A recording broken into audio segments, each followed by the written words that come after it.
መንፈስ ቅዱስ አሐዱ አምላክ አሜን። ሰላም እግዚአብሔር ይብዛል። ናይ ዘይደተማ ተከታተልቲ ቀና ሓደርኩም ኣነ ኣምላክ ይመስገን። ደሓኒ ተባረክ ተቀደሰ ለይቲ ከም ዝሕደረና ተባረከን ተቀደሰ መዓልቲ የብለና ሊናና ኣሜን። በምውን ከፍቃድ ኣምላክ ሕዘመት ዘለኹ መንፈሳዊ ጸሕፊ ሰናይ ምልክት ዝለዓል ክብረት ኣሕዋተይ ኣተባብዕን ምትብባዕኩም ኣይፈለየኒ። ሸር ሰብስክራይብ ሸር ዘይገበርኩም ከዓ ሸር ነገበርኩም ኣተባብዑኒ ኣሕዋተይ። እግዚአብሔር ምጽባይ መእተዊ ኣብ ሂወት ወዲ ሰብ ከምቶም ዘይትፈትዎ መዓልትታት ፍጻሜታት እንተሎ ሓደ ምጽባይ እዩ። ኣብ ዕለታዊ ናብራና ከይተጸበይና ክንሓልፍ እንክእል ዝኾን ግዜ ዳርጋ የለን። ካብቲ ኣለያ ዘይብሉ ዘይቋርጥ ትጽቢታት ከም ኣብነት ገለ ሒደት ንምጥቃስ ይከኣል እዩ። ሓረስታይ ኣብ ሓጋይ ኮይኑ ንክረምቲ ይጽበይ ኢሉ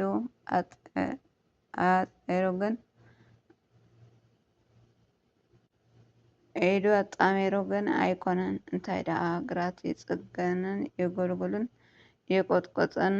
ክረምቲ ምስ መጸ ድማ ሓረሱ ዘርኢ ጻህያይ ጓሳ ሓላይ ንቀውዒ ይጽበ።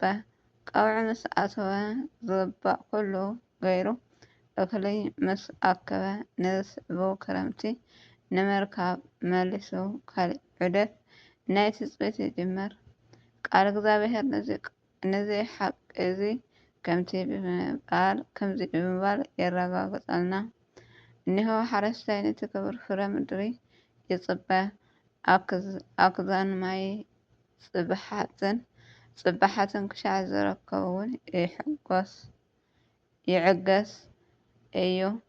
ያዕቆብ ምዕራፍ 5:7 ስድራ ቤት እውን ዝተጣነሰ ጥንሲ ክሻዕ ትውለድ ናብ 9 ኣዋርሕ ትጽቢት ትገብር። ዓብይ በኣጋሩ ክኸይድ ተምሂሩ ኣብ ዝበጽሖ በጺሑ ንሱ እውን ከም ሰቡ መሲሉ ክውለድ ከምዚ ምድሪ ነዊሕ ትጽቢት ይጽበይ። ንትጽቢቱ ከምኡውን ንምግባር ድማ ዘይቋረጽ ጻዕርን ወፈራን ይገበር። ትጽቢት ከይሰመረ ምስ ዝተርፍ ዝስምዖ ጓሂ ሓዘንን ከዓ ቀሊል ኣይኮነን። ንኩሎም ኣብ ሂወት ዘጋጥም ትጽቢታት ዘርዚርካ ክውዳእ ዝከኣል ኣይኮነን። ትጽቢት ኣካል መዓልታዊ ሂወት ምዃን ንምግላጽ እዚ ዝጠቐስናዮ እኹል እዩ። ናብቲ መሰረታዊ ኣርእስትና ክንምለስ ግን ከምቲ ኣብ ዕለታዊ ስጋዊ መነባብሮና ብዙሕ ትጽቢታት ዘሎና ከምኡ ድማ ኣብ እግዚአብሔር ዘይቋርጽ መንፈሳዊ ትጽቢታት ኣሎና። ዋላ እቲ ኣብ ዕለታዊ ናብራና ዘሎና ዘውትር ስጋዊ ትጽቢታት እውን ካብ ኣምላክ ዝተፈለየ ክኸውን ኣይክእልን። ግን ከነኩሉ ተጸበየ ሰብ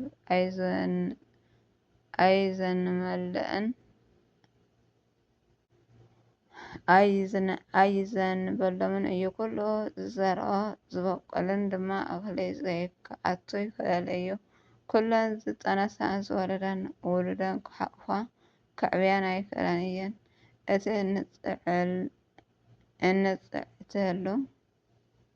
እንጻዓተሉ እንጽበዮን ኩሉ ፍቃድን ርድኣትን ናይ ኣምላክ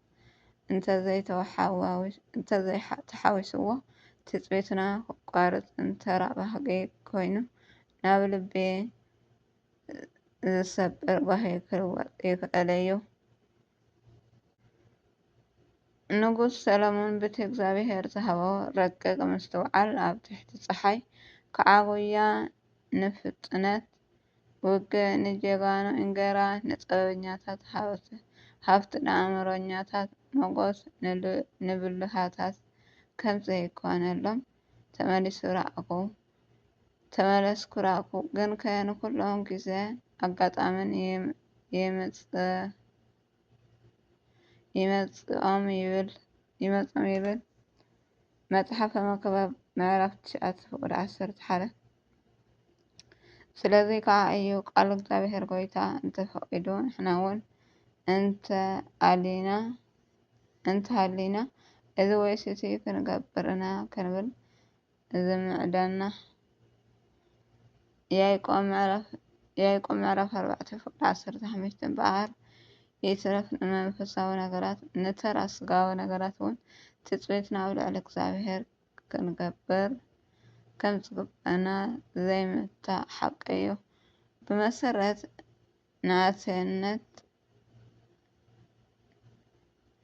ናንተነት ክርስቶስ ወይ ከዓ መንፈሳውነት ካሊእ ትካል ትርጉም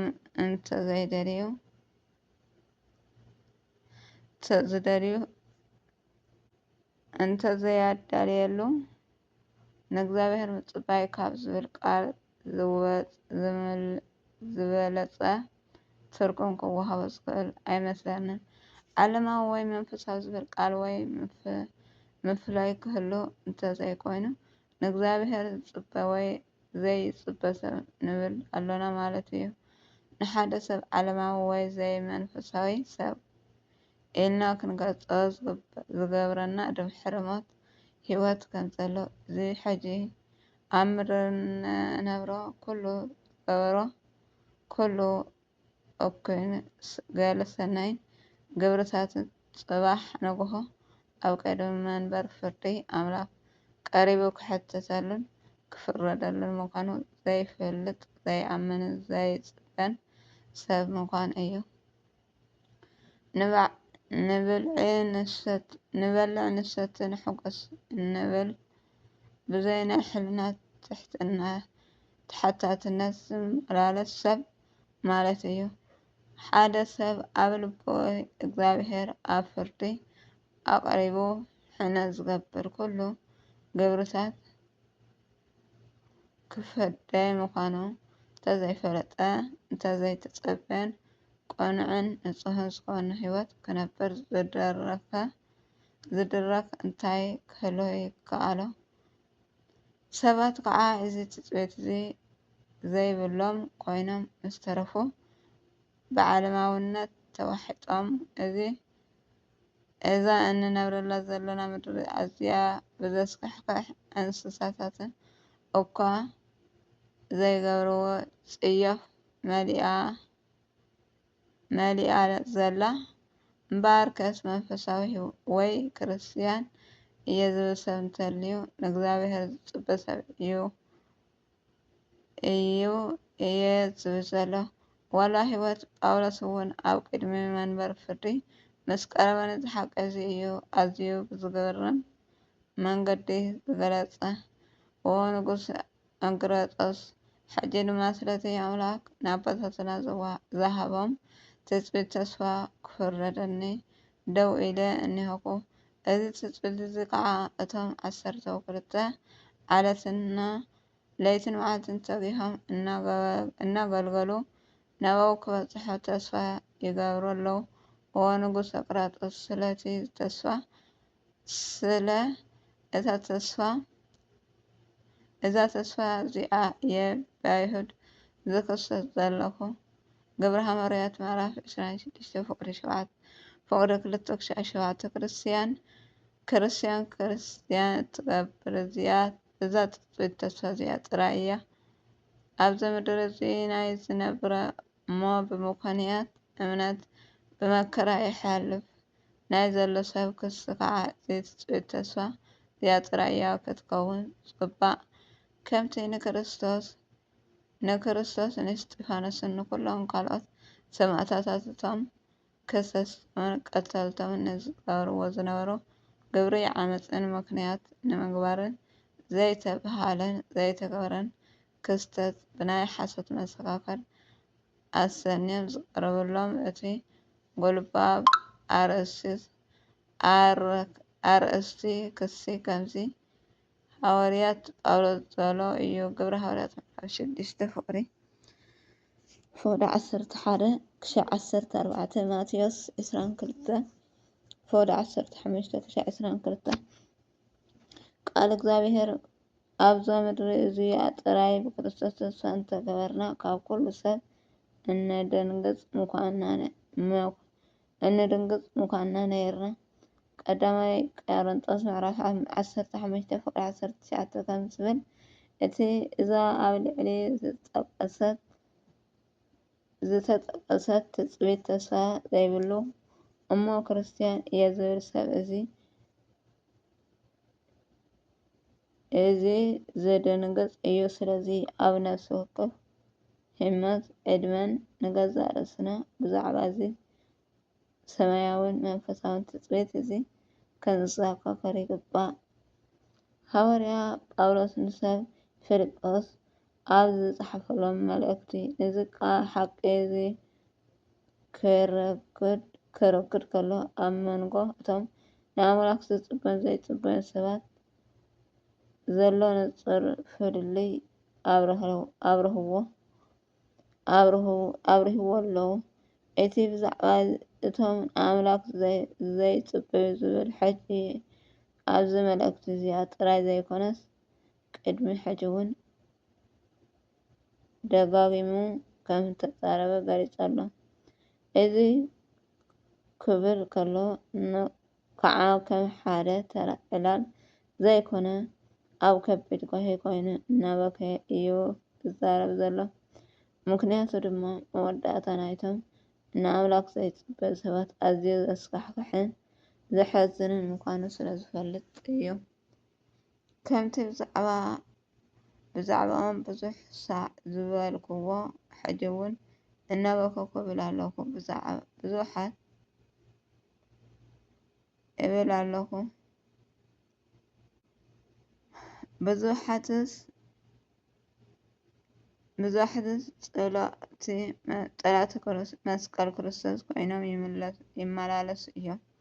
መወዳእትኦም ጥፍኣት እዩ። ኣምላኮም ከብዶም እዩ። ክብረቶም እውን ኣብ ነውሮም እዩ። ሓሳቦም ከዓ ናይ ምድሪ እዩ። ፊልጶስ ምዕራፍ 3:18-19 ህይወት ናይቲ ንእግዚኣብሔር ዘይፅበ ትፅቢት እውን ዘይብሉ ሰብ ነዚ እዩ ዝመስል። እቲ ንእግዚኣብሔር ዝፅበ ሰብ ግን ብኣንፃሩ እዩ። ሓሳቡ ናይ ሰማይ እዩ። በቲ ናይ ውርደት ስጋኡ ኣብዛ ምድሪ ንእግዚኣብሔር ኣምላክ ስለ ዘክብሮ እቲ ንሱ ዝፅበዮ ጎይታ ምስ ተገለፀሉ ነቲ ናይ ውርደት ስጋኡ ነቲ ክብሪ ስጋኡ ክርስቶስ ናብ ምምሳል ክልውጦ እዩ። ንሕና ግን ሃገርና ኣብ ሰማያት እያ። ካብኡውን መድሓኒና ንሱ ጎይታ ኢየሱስ ክርስቶስ ንፅበ ኣለና። ንስብቲ ንኩሎም ክምልከሉ ዝክእል ሓይሊ ነቲ ክብሪ ስጋኡን ምእንቲ ክመስል ነዚ ናይ ውርደት ስጋና ክልውጥ እዩ። ፊልጶስያ ምዕራፍ 3:20-21 ይብለና እቲ ቃል ስረ ቃሉ። ናይ ቃሉ በዓል ቤት እግዚአብሔር ኣምላክ ስጋና ዝመስገነ ይሁን። ዘንጣብ ኩሉ ዘቅደር ኩሉ ብኣፍት መላእክት ኣርያም ለብሰዋል እግዚአብሔር ወለወላዲቱ ድንግል ወለመስቀሉ ክቡር አሜን።